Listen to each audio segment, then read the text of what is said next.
ایران کی فوج نے اعلان کیا ہے کہ آبنہ ہرمز کا مکمل کنٹرول بدستور پاسداران انقلاب کی بحریہ کے پاس رہے گا اور کسی بھی مداخلت کا سخت جواب دیا جائے گا۔ ایرانی فوجی قیادت کے مطابق تمام تجارتی جہازوں، آئل ٹینکرز اور بحری جہازوں کو مخصوص راستوں اور قواعد کے تحت گزرنا ہوگا، جبکہ پاسداران انقلاب سے پیشگی اجازت بھی لازمی ہوگی۔ بیان میں خبردار کیا گیا کہ ضوابط کی خلاف ورزی اور جہاز رانی میں خلل ڈالنے کی کسی بھی کوشش کو ایرانی مسلح افواج نشانہ بنائیں گی۔ ایران نے غیر ملکی بحری افواج کو بھی وارننگ دیتے ہوئے دعویٰ کیا کہ حال ہی میں ایک امریکی ٹینکر کو آبنہ ہرمز سے واپس جانے پر مجبور کیا گیا تھا۔ امریکی فوج نے دعویٰ کیا ہے کہ آبنہ ہرمز میں ناکہ بندی توڑ کر ایران جانے کی کوشش کرنے والے ایک بحری جہاز کو ہیل فائر میزائل سے نشانہ بنا کر ناکارہ بنا دیا گیا۔ امریکی سینٹرل کمانڈ سینٹ کام کے مطابق کیمبیا کے پرچم بردار جہاز ایم وی لیان سٹار کو خلیج عمان کے بین الاقوامی پانیوں میں ایرانی بندرگاہ کی جانب بڑھتے ہوئے ٹریس کیا گیا تھا۔ بیان میں کہا گیا کہ جہاز کو 20 سے زائد وارننگز جاری کی گئی اور آگاہ کیا گیا کہ وہ امریکی ناکہ بندی کی خلاف ورزی کر رہا ہے۔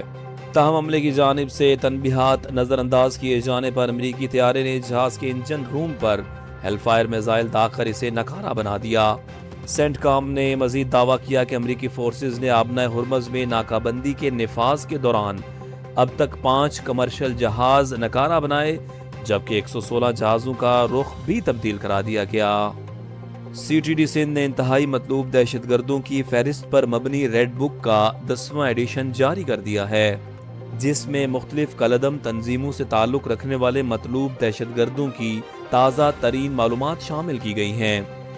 203 صفحات پر مشتمل اس دستاویز میں کالعدم داعش، القاعدہ، ٹی ٹی پی اور بلوچ عسکریت پسند تنظیموں سے وابستہ افراد کا ریکارڈ، تصاویر، کوائف اور نیٹ ورکس کی تفصیلات اپڈیٹ کی گئی ہیں، جبکہ بعض دہشت گردوں کے سروں کی مقررہ قیمتیں بھی درج ہیں۔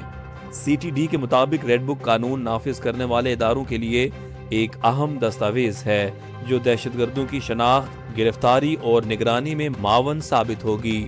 حکام کا کہنا ہے کہ نئی ریڈ بک سیکیورٹی اداروں کے درمیان معلومات کے تبادلے کو مؤثر بنانے اور انسداد دہشت گردی کارروائیوں کو مزید تیز کرنے میں اہم کردار ادا کرے گی۔ پاکستان نے آسٹریلیا کو پہلے ایک روزہ میچ میں 6 وکٹوں سے شکست دے کر سیریز کا فاتحانہ آغاز کر دیا۔ راولپنڈی میں کھیلے گئے میچ میں قومی ٹیم نے 201 رنز کا ہدف 4 وکٹوں کے نقصان پر حاصل کر لیا۔ بابر اعظم 69 اور غازی غوری 65 رنز کے ساتھ نمایاں رہے۔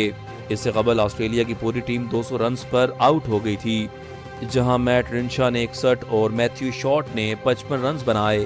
پاکستان کی جانب سے عرفات منہاس نے شاندار بولنگ کا مظاہرہ کرتے ہوئے 5 وکٹیں حاصل کی اور فتح میں کلیدی کردار ادا کیا۔